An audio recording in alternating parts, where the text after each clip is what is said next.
Goiânia, o programa de Evásia com comentários cabriocálicos de Fábio Ribeiro e Camila Chute. Um programa para quem merece o respeito tecnológico. Escuta aí, troço, pra ver se tu aprende alguma coisa.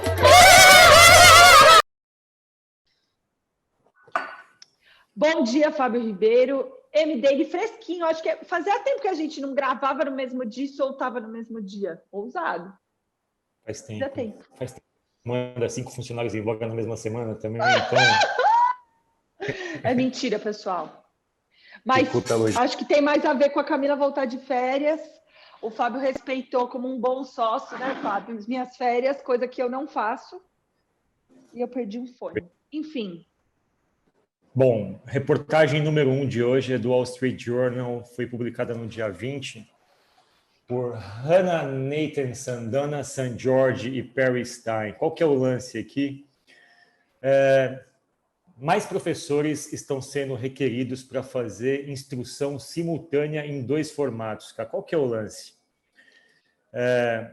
Simultaneous teaching, also called simulcast or concurrent, é o que o que estão fazendo as escolas? É um jogo de quebra-cabeças muito complicado. Não é obrigatório que os alunos voltem, alguns voltaram, outros vão ficar em casa, mas eles estão nas mesmas séries e turmas.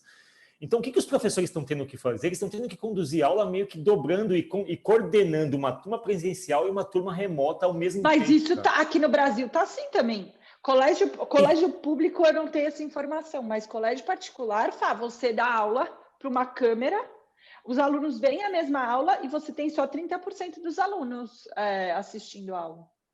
O que eles estão dizendo é que isso, do ponto de vista de estresse mental, é perturbador. Assim. Total. A gente só faz, assim, não tem nem como julgar se isso é bom ou ruim. A gente não tem nem condições de avaliar a parte pedagógica.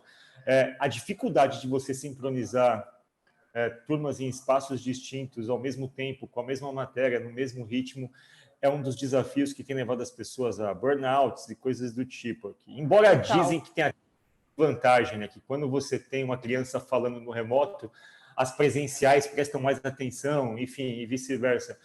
Mas é algo que sobrecarrega, em tese, talvez pudessem ser 2 professores fazendo isso, ou dobrar, enfim, o problema poderia ser dividido por mais pessoas, mas não, as pessoas não estão contratando outros professores, e o que acontece é que pessoas, para poder ajudar, que são pessoas que estão pouco habituadas ao mundo acadêmico. Aqui está dizendo, algumas escolas estão trazendo estudantes para as salas de aula, para virtual learning, para apoio, em hiring non-teaching classroom monitors to supervise students. Eu não vejo problema nisso, é algo que, enfim, eu acho até saudável, deixe com cuidado devido.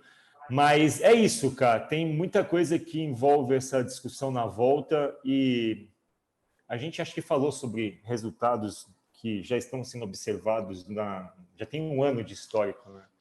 Muitas escolas fazem suas estatísticas e percebendo que houve uma queda de qualidade meio que em massa nas notas, enfim, nas performances dos alunos, agora tem mais essas coisas. O que você acha disso? Eu acho 2 coisas. Estava até conversando com a minha irmã. A minha irmã, para quem não sabe, é professora de português e está exatamente nesse modelo, né? E ela voltou aí para a escola, tal. E eu tenho 2 coisas que uma tem a ver com a reportagem e a outra não tem, mas eu vou jogar a bomba aqui, tá? A primeira é que eu acho que nesse formato, a gente vai conseguir criar mais soluções que vão perpetuar na escola. O que eu quero dizer? Antes, quando a gente estava dando aula de casa, a gente meio que separou. Isso é aula virtual, quando eu voltar, eu volto ao normal, sabe? Agora, a gente está tendo que criar estratégias que funcionem melhor em ambos os mundos. Vou dar um exemplo. Kahoot. Kahoot sempre funcionou bem na educação presencial, mas eu associava isso à educação remota. Tudo bem? Então, eu acho que nessa experiência de mix, apesar de extremamente frustrante, apesar de, assim, é um desgaste emocional gigante, eles têm que dar aula de máscara, de face shield, tem que gritar, a Carol me relatou essas coisas, né? Mas eu acho que nessa tentativa de fazer uma educação melhor, independente do meio, a gente vai tirar mais lições perpétuas. Isso é o primeiro ponto. E é um feeling, não sei se você concorda. Concordo. Eu acho que sim também. Eu acho que todo esse momento, assim, não é o modelo ideal? Não é, claro que não é. Mas eu concordo com você, eu acho que essa adaptação forçada, ela vai causar danos num primeiro momento, e aí é uma questão bastante delicada de falar sobre isso, né? Então, quer dizer que todos os danos se justificam porque potencialmente isso vai levar a gente para um lugar melhor? Não estou dizendo isso exatamente, estou dizendo do ponto de vista lógico que vai ser natural que as professoras e professores encontrem saídas. Sim. E que, eventualmente, quando as coisas voltarem ao normal, esse pode ser um modelo para você expandir a educação para quem hoje não pode participar. Isso. E essa é a segunda coisa, que é, eu odeio centralizações. Eu não acho que é isso que faz as coisas irem para o bom caminho ou para o mau caminho. No entanto, eu acho, Fá, que isso não está escrito aí, mas é uma coisa que eu venho repensando.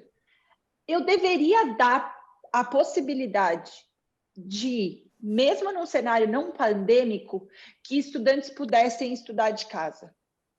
Eu não estou falando necessariamente de homeschooling, tá, Fá? Mas eu acho que a gente deveria regulamentar escolas à distância para a educação básica. Ai, Camila, é polêmico, não sei o quê. Mas eu vi famílias, Fá, que conseguiram se organizar e que estão bem. Eu estava até conversando com uma amiga do que trabalhou no Google, acho que trabalha ainda, Calói, enfim. E ela foi morar em Atibaia, numa comunidade de subsistência. Está feliz da vida, os filhos estão felizes, está todo mundo feliz, eles estão estudando no colégio legal, a vida deles ficou ótima. Por que ela não pode continuar e os filhos dela não podem continuar nessa vida se for uma decisão dela, se os filhos estiverem bem, assim? Eu acho que a gente vai ter que repensar como é que a gente vai não forçar que as pessoas tenham que dar passos para trás na organização de vida que elas propuseram, sabe? A gente cansou de ver histórias de amigos que foram para a praia, de amigos que foram para outros lugares. Talvez seja uma forma da gente conseguir fazer uma rearquitetura do urbanismo, do cotidiano de trabalho, sabe, Fá? Então, eu acho que a gente está demorando para conversar sobre como é que a gente vai regulamentar, como é que a gente vai cobrar, não centralizar necessariamente, mas como é que a gente vai organizar essa parada para quem quiser ficar presencial para sempre, remoto para sempre na educação básica. Eu tenho um feeling que isso está demorando para acontecer, Fá. Boa, concordo. Concordo, e talvez a gente devesse ensinar as pessoas a, pelo menos, raciocinarem com esse viés, né? Com esse enquadramento. Eu acho que ajudaria a minimizar a dor do curto prazo em vias de criar esse modelo que você falou de readequação, de redesenho. Enfim. Você está vendo minha tela ainda, cara? Estou vendo sua tela do Washington Post ainda. Aí, agora o Facebook bloqueia a publicação de notícias na Austrália. Boa. Bom, todo mundo me conhece, sabe que quem me ouviu, pelo menos durante algum tempo, sabe que eu odeio o Facebook. Eu nunca gostei do Facebook.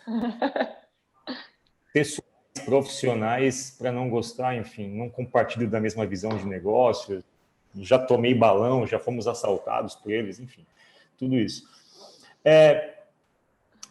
Geralmente as decisões do Facebook aí é um estilo de decisão. O Facebook ele tem por estilo o confronto num primeiro momento para depois ceder. É como se o MVP do Facebook é um confronto e ele testa a reação e depois ele se adapta. Ele fez isso com política de privacidade do Instagram e do WhatsApp. Solta uma política ali draconiana e depois as pessoas reagem. Meio que facilita a manipulação que aconteceu nas eleições americanas, depois diz que vai regular. Demora para tomar decisões com questões de comportamentos de usuários, aí quando o Twitter toma, ele vai lá e toma também. Aqui, especificamente, quando eu li essa notícia, eu falei, lá vem o Facebook de novo. Vai bloquear. Por que acontece? A Austrália votou um projeto de lei que ela prevê que as redes sociais tenham que pagar para divulgar notícias de, enfim, conteúdos de sites jornalísticos. Então, quando você lê a notícia, você Facebook, o que o Facebook fez? O Facebook derrubou todos os links de jornais na Austrália. Derrubou. Mentira! Se você entrar no Facebook, na Austrália, você não vai ter acesso a nenhum link de veículo de notícias. E aí o Google foi para uma outra via, e o Google começou a negociar acordos.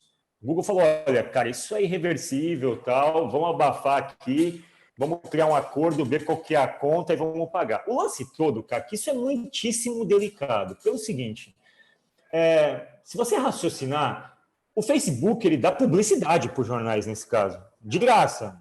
Porque, assim, em tese, as pessoas colocam seus links lá, é uma plataforma que difunde o teu veículo e as pessoas acessam o seu canal e, eventualmente, vão comprar coisas. E a argumentação do Facebook foi essa, calma aí. Nesse caso, especificamente, a gente é um veículo que meio que te massifica, te expõe. Não estou vendo muito sentido nisso e eu tenho que pagar para você aparecer no meu veículo que já te dá uma publicidade. E a Austrália falou o quê? A Austrália, enfim, eles estão em brigas e o Facebook bateu o pé. A Austrália está dizendo, o Facebook está errado, as ações são desnecessárias, autoritárias e vão prejudicar a sua reputação aqui na Austrália.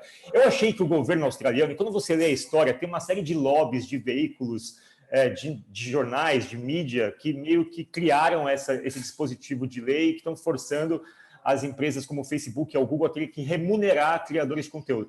Assim, vamos só separar as discussões. Eu sou a favor também que haja um tipo de remuneração. Para criação de conteúdo. Em algum nível. Ou para o fruto, alguma coisa do tipo. Agora, o que o Facebook fez foi o seguinte, se a gente cede aqui, a gente está na Austrália, que é um país aqui na Oceania, grande, a mesma coisa, isso tem potencial de quebrar, enfim, a gente vai ter que repassar alguma coisa. O modelo de negócio, né? O modelo de negócio ferra. Hoje é diferente, o Google é um mecanismo de busca acima de tudo. Então, para o Google, não é jogo brigar com esses caras, porque o Google vive de indexação que ele tem dessas coisas todas. Então, o Google, de fato, vende indexação. Se você está vendendo indexação, quem está te dando indexação sou eu, então me paga. Então, no lance, são dois modelos de negócios distintos aqui. Num primeiro olhar, a gente olha o Facebook e fala, uma está negociando e a outra está bloqueando. São dois modelos distintos. Cada uma aqui está olhando a coisa sobre o seu ângulo, sobre a sua natureza de operação, sobre qual é o teu modelo principal de negócios. A questão toda é que esse tipo de coisa abre um precedente muito grande para o que vai acontecer no mundo. Dependendo do que acontecer na Austrália, com a regulação de como conteúdo de mídia vai ser remunerado ou não, isso vai espalhar, obviamente, como jurisprudência para o mundo inteiro. Cara. O que você acha dessa discussão? E aí, de novo, eu acho que tem até a ver com a conversa da escolha, Fá. Ontem, inclusive, começou a turma de PPNP, né, de Programação para Não Programadores, e a gente deu para as pessoas o poder de escolha. E eu acho que a gente tem que, para mim, uma das formas da gente regulamentar, e tem a ver com o que eu falei anteriormente sobre a escola, é capacitar as pessoas para fazer a melhor escolha. As pessoas não estão preparadas para... Beleza, então ela vai fazer uma escolha errada, vai aprender com o erro dela e vai voltar atrás, ponto. Eu preciso ser capaz de fazer isso, entendeu, Fá? Então, na minha visão, ainda que os órgãos cobrem do Facebook um pagamento, eu acho que o Facebook tem que virar e falar assim, então tá, você quer acessar a versão que tem links jornalísticos, então paga aqui também. Assim, eu não acho que é 880, eu não acho que é binário, sabe, Fá? Eu acho que de novo, a gente precisa regulamentar, deixar muito transparente quais são as opções e deixar que as pessoas escolham veículos de comunicação. O modelo de negócio do Facebook é este, o do Google é este, o do Medium é esse, o do Tumblr é esse, escolhe. Assim, eu acho um pouco desesperador o Facebook pirar, porque, meu Deus, não sei o que. Tipo, cara, meu modelo de negócio é assim, eu não vou pagar. Se você não quiser mais divulgar, beleza, não divulga. Sabe, eu acho que é menos radical do que parece. Para mim, a gente está vivendo uma... Fala. Não acho que o Facebook estressou, cara. Ele só achou, assim, de novo, eu geralmente combato qualquer coisa que vem do Facebook meio que por hábito.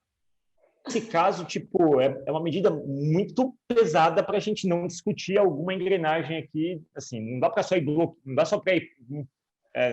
exigindo uma contrapartida, porque também não é o correto, sabe? Assim, mas por isso que eu acho que é isso. É tipo, cara, o nosso modelo de negócio é esse. Você não quer participar? Beleza, tchau. Então tá bom. Segue sua vida, vai ser feliz. o argumento do ministro australiano das comunicações é quase que um argumento emocional. Olha, o Facebook deve pensar muito no que isso significa para a sua reputação. Nesse momento que já existem, assim, ele está pegando toda a aura do Facebook para falar, vocês já estão fazendo tanta bobagem, está a fim de fazer mais essa? Eu acho que a questão não é essa, a questão é tipo, ok, chegamos num ponto onde as big techs elas estão esfolando todo mundo, o jogo não está justo, está todo mundo meio que sendo espremido contra as suas próprias fraquezas e a gente precisa achar um meio para a sobrevivência um pouco mais justa aqui. Está tudo perfeito isso. Agora, discutir dessa forma, eu acho que vai criar um efeito rebote. A gente vai criar empresas que já são fortes o suficiente. Ok, a gente sai da Austrália. A gente sai da Austrália. Não vai entrar um monte de Facebook lá do... Entendeu? A questão maior é que eu concordo com a discussão, eu não concordo com os termos da discussão. E, assim, de fato, eu não acho que nenhum dos lados tem que ameaçar ninguém, porque nessa consideração, cara... É isso. Tipo, todo mundo tem poder de escolher, Fá. O problema é que a gente hoje acha que não. Mas vamos ser transparentes. Vamos olhar, vamos colocar escolha, não quer vir para o Facebook, não venha. Hoje eu não posso colocar a culpa no Facebook por estar roubando os meus dados, porque eu decidi estar lá, não desativei minha conta. O lance é que aí é a faca de dois gumes. Eu vou precisar ensinar as pessoas a escolher. Hoje as pessoas não sabem escolher na grande maioria, mas ainda assim eu vou ter que ser obrigada a arcar com as consequências disso até que as pessoas aprendam a escolher, sabe, Fá? Exato.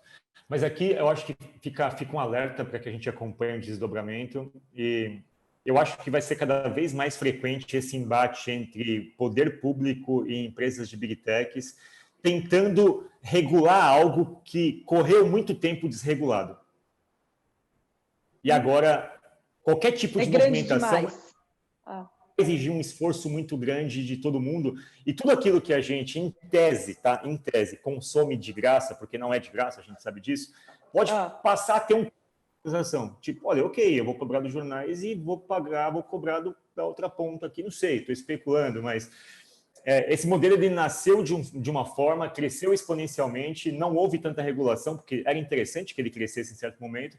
Agora, cada vez com mais frequência, esses embates públicos e entre empresas de tecnologia tendem a acontecer com a Amazon, com o Facebook, com a Apple, com o Google, com todo mundo. Essa é só mais uma das vertentes aqui. Total. E eu só queria, assim, eu estou lendo um livro, Pedro, esqueci o sobrenome dele, sobre um negócio que chama internet generativa, Fá. E, de novo, não adianta, a gente, enquanto humanidade, a gente vive num pêndulo entre centralização e descentralização. Entre esses dois caminhos, existe um meio do caminho, sabe, Fá? Eu não acho que dá para a gente interpretar e ficar para o resto da vida nesse pêndulo, assim, centraliza tudo, então regulamenta tudo. Não, desregulamenta, não sei o quê. A gente tem que estar num nível em que a gente amadureceu enquanto humanidade, sabe? Tem um meio do caminho aí que a gente precisa achar, que a gente vai precisar trabalhar para isso. Mas não dá para a gente conviver e se convencer de que é só fazer, então agora é só regulamentar. Então agora é só centralizar, sabe? Enfim, eu acho que é o meio do caminho aí. Boa. Último artigo, The Economist, também do dia 20 de fevereiro. Coloquei aqui no outline, porque tinha paywall. Aliás, eu furo os paywalls, eles não recebem, depois eles cobram do Facebook e o Facebook sai da Austrália. E a gente segue... Cansaram de você furar os paywalls, sabe, Ribeiro? Toda minha.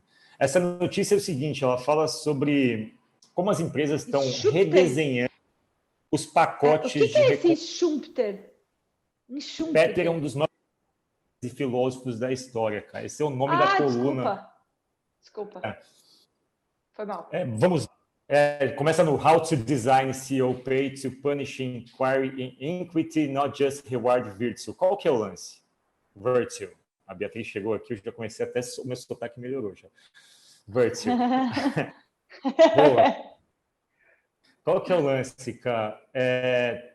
Durante todo o tempo, assim, as empresas grandes, as mastodontes da economia, elas pagam pacotes de bonificação meio que obscenos, assim.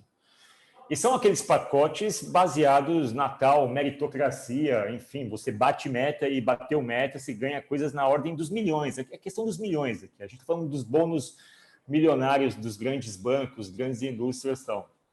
E, de alguma forma, todos esses programas foram montados com isso. Ou seja, teve um caso famoso da Wells Fargo, onde o incentivo era tão grande e desproporcional que o executivo da Wells Fargo, ele meio que incitou a sua equipe a abrir contas falsas para as pessoas, para que aquilo mexesse no indicador de novas contas e, obviamente, desse o gatilho do bônus. Assim. O que acontece? As empresas, elas vivem numa sociedade hoje que começa a observar isso com maus olhos, né? Olha, tipo, não vale tudo para conseguir resultados desproporcionais. E aí tem uma expressão chamada de clawback, agora, que chama que é o seguinte: existem empresas processando executivos para recuperar bônus que foram pagos e que depois, posteriormente, você soube que aquele executivo tinha assediado sexualmente um funcionário, tinha usado práticas não muito legais para conseguir o resultado e coisas do tipo. Ou seja, tem um monte de empresa indo atrás de executivos cujos pagamentos posteriormente indicavam algum tipo de comportamento equivocado. Tem desde isso que eu te falei, assédio sexual, até práticas ilegais. E aí as empresas, por conta as empresas, por conta disso, estão redefinindo esses pacotes de bônus. O seguinte: olha, a gente não vai pagar bônus de uma vez só.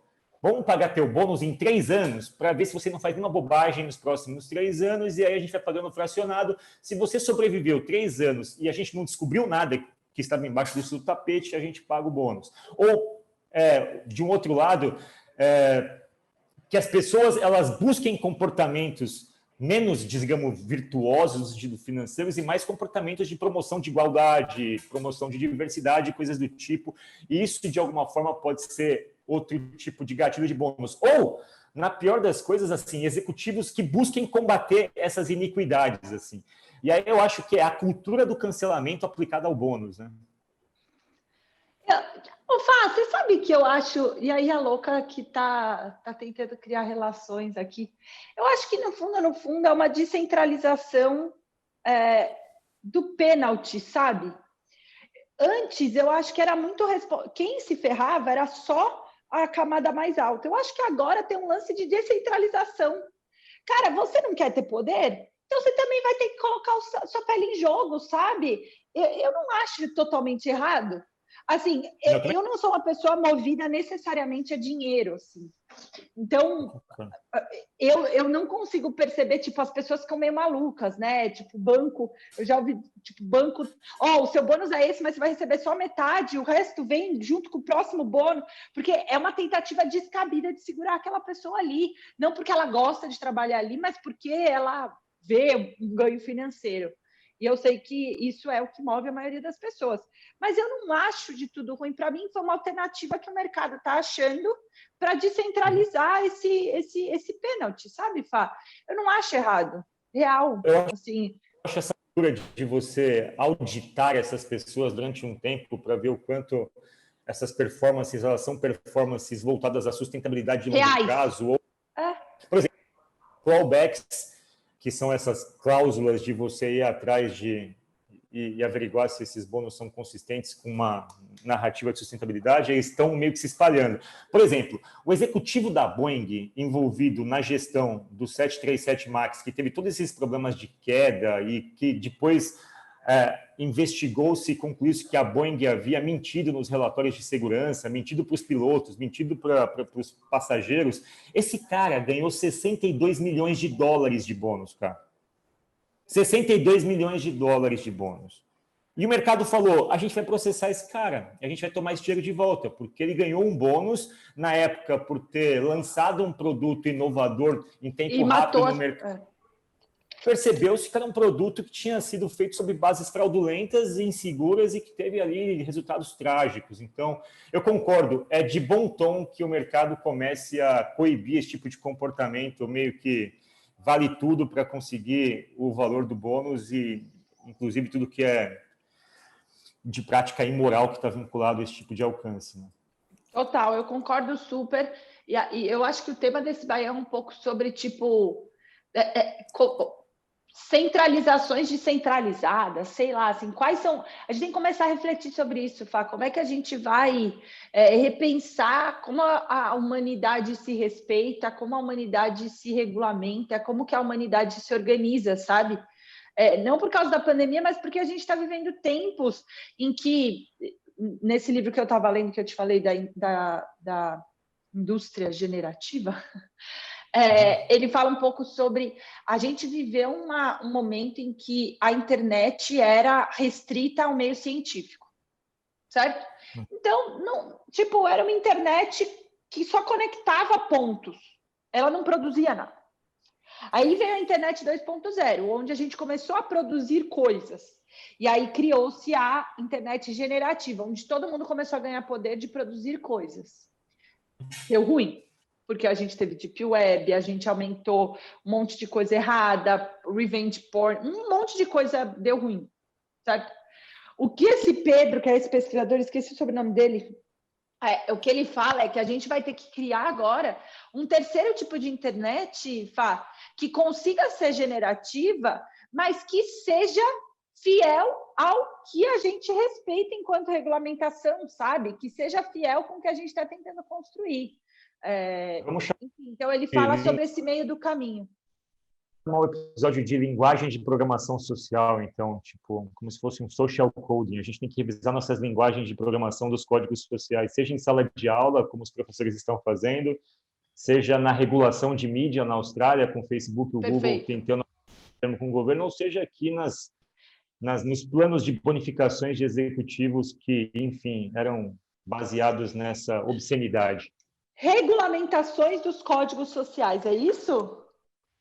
O social coding, para ficar mais fancy. Não, inglês não, vamos fazer... Não, mas códigos sociais é bonito, não gostou de códigos sociais? Linguagem de programação social. Não, Fá, mas tem que ser alguma coisa que fale sobre regulamentação, sobre reorganização. Não é só sobre uma linguagem, concorda? É sobre a gente reorganizar os códigos sociais. A linguagem é a mesma, é a gente não se matar, é a gente não se... Entendeu? A gente não está mudando a linguagem, a gente está mudando como é que a gente se organiza. Algoritmos sociais. E pode ser refatoração dos códigos sociais. Bem, a gente é muito bom nisso, cara, sério. Obrigado por esse baião, Fábio Ribeiro. Até mais, cara. Bom dia.